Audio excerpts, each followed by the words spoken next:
Hi everybody. I'd like to just check in a little bit.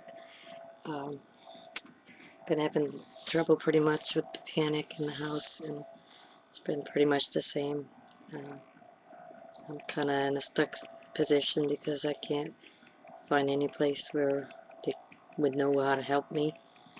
Um, I'm limited worse than ever to go out because of the panic in the house, and I, I don't have any rides presently, because the person that usually takes me in a car hasn't been able to for several weeks. They've been ill, so there's no rides there.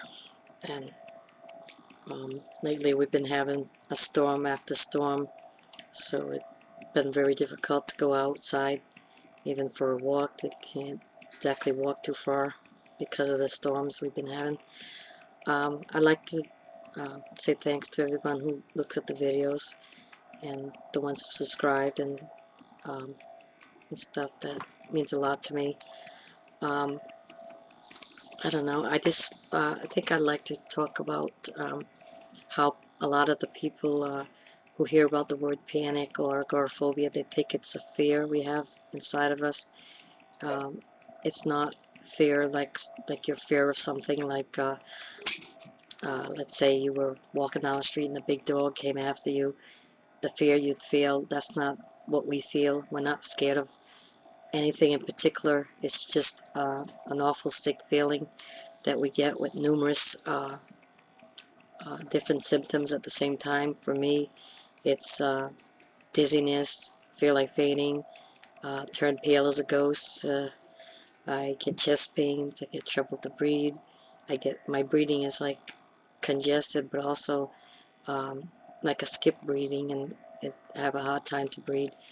And I get like my vision gets blurred, and my hearing gets like I got a hard time to hear, like very far away, and it's just this horrible sick feeling.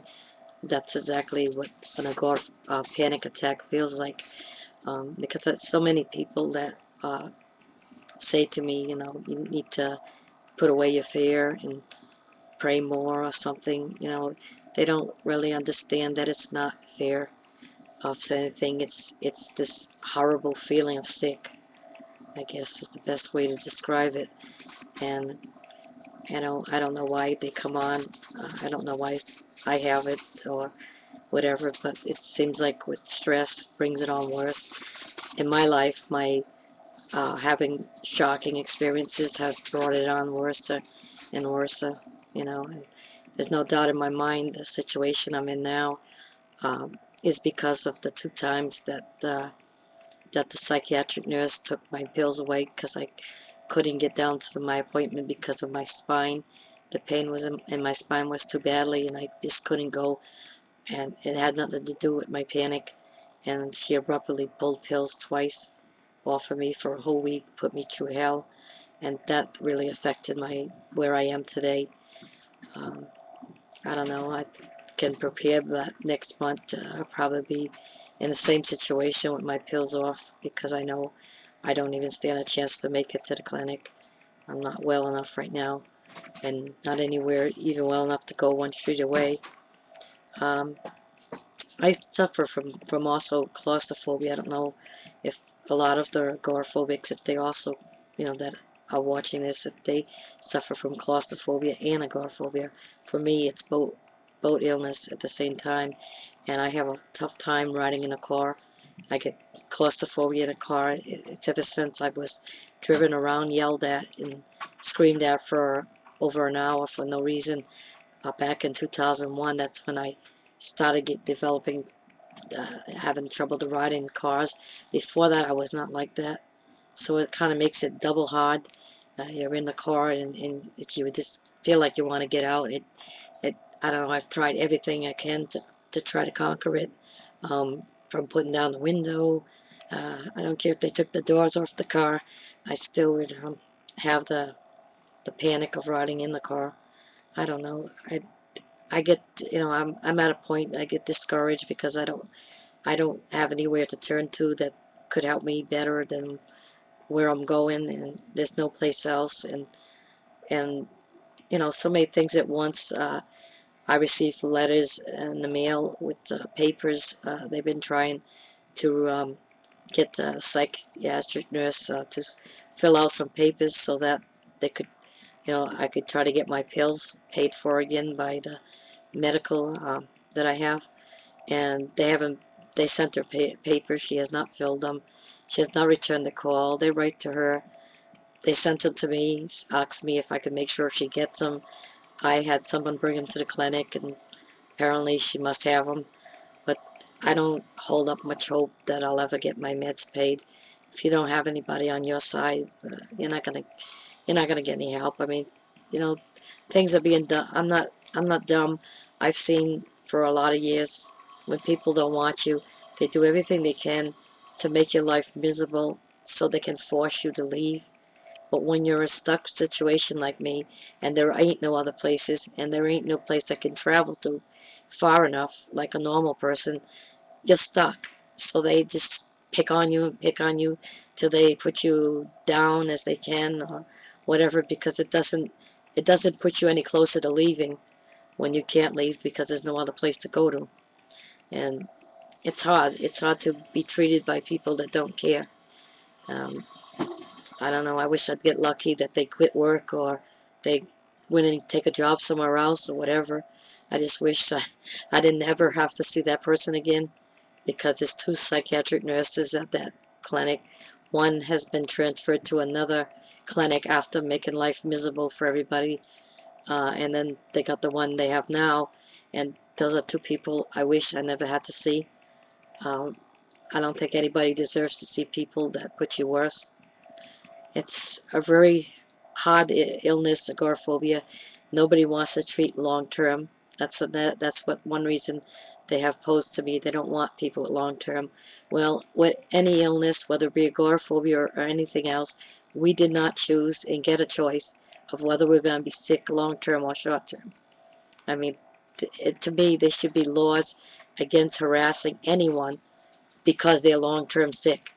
I mean, nobody deserves that. I don't care who they are, what illness they got. No one should be treated low like that just because they're long term. I mean, if they want to trade illness with me or trade lives, I would gladly trade with them so they can see what it's like to have my illness. Um, I don't know. I've been having a problem with outdoors. I feel like my nerves are so shot that sound, whether it be a car, a truck going by, people going by, it just makes me so nervous. I feel like outside, like I don't belong. I don't know where I belong. And even indoors, sometimes I feel like that too. It's like a doomed feeling. I don't know if other people with agoraphobia know what I'm really, what I'm saying, but I don't know if they ever got to that level before panic so bad that they just, I don't know, they just feel like so, don't know where to put themselves, and because they don't feel well no matter where or what they're doing. It's, I don't know, I think one of the big mistakes I've done in a lot of the years, if I've lived isolated pretty much. Well, mostly I guess everybody with agoraphobia, it's not always easy to have people in your life. People go away, they forget about you because you can't go anywhere. Stuff like that. I know I'm not the only one in that situation, but I could talk to people on the phone, and I don't know what's wrong with me. I have a hard time to pick up the phone and call people. And even though I know that they probably would like to hear from me, or they told me before, give me a call and stuff, don't forget. I don't know what's wrong with me. Sometimes I'll just pull away from everything, pull away from people, just like to be by myself with my cats, and that's it, and my dad. And I don't know. I know it doesn't do me any good to be depressed, like that. I know you got to try to help yourself and talk to people, be around people again, but it's not always easy.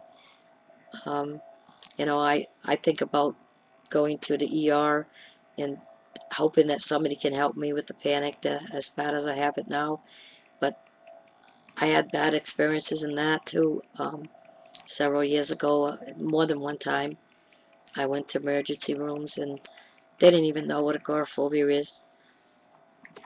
they didn't even know what a panic attack is. And when you explain it, what it is, and what do you get out of them, is they tell you, well, you know, um, you need to snap out of it or forget about it. It's no big deal.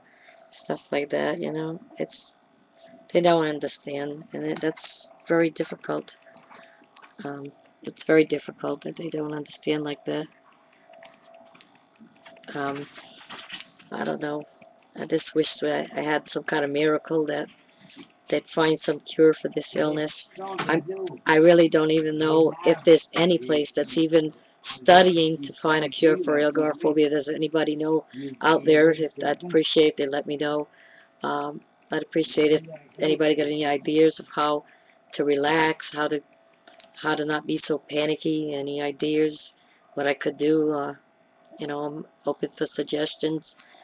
Um, I don't know. It's very hard. Sometimes I the best place I feel is when I'm sleeping.